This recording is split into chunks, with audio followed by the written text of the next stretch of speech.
Dr. Epps, thank you so much for joining us this morning. Good morning. Thank you for having me. All right, so we want to jump right into this. A lot of people are questioning what exactly is cardiac arrest and what are the long-term effects? Well, cardiac arrest just means there's an episode with different causes when your heart stops.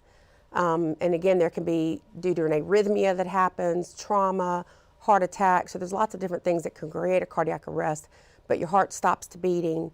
And then ultimately you don't get blood flow to the brain, and you can imagine what consequences that has.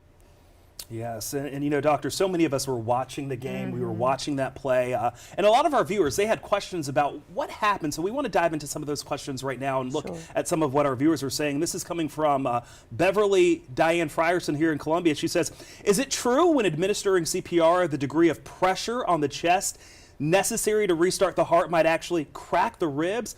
Also, where can citizens go to receive certified CPR training, and what is the cost? Because we know CPR training is so important. Right, yes. So actually pretty effective CPR, you very well may crack the ribs. A lot of it depends on patient size, and certainly you need to go deep enough at the sternum, which is the breastbone here, to actually affect the cardiac muscle, because literally when you're doing CPR, you want to squeeze that muscle because the heart can't squeeze itself to get that blood flow out of the heart to your brain and your tissues. You know, I'm sure you could get on the American Heart website, all the hospitals in town, to look up BLS, ACLS certifications. As far as cost, I'm not sure. A lot of times they offer them free, especially basic life support. ACLS is a little more advanced life support, but CPR, anyone can learn CPR, and I think it's one of the most important things that you can do, because many times, even prior to becoming a physician, I've seen people go down actually in my life. So it'd be very important to know. Absolutely. Thank you so much for stressing that point. Sure. Everybody should know CPR. I want to bring you another viewer question. This is from David out of Orangeburg. He says, what are the telltale signs of a cardiac arrest? Sure. So an obvious thing would be if you see someone clutch their chest and pass out.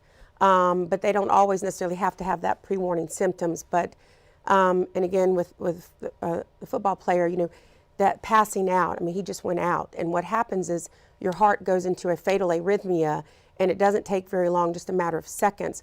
Again, you don't get that blood flow to the brain, and you go out.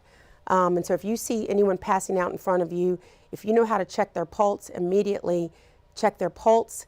And if you don't feel a pulse, start CPR if you know how to do it. If not, if there's someone around, tell them to call 911. Dr. Epps, such good information.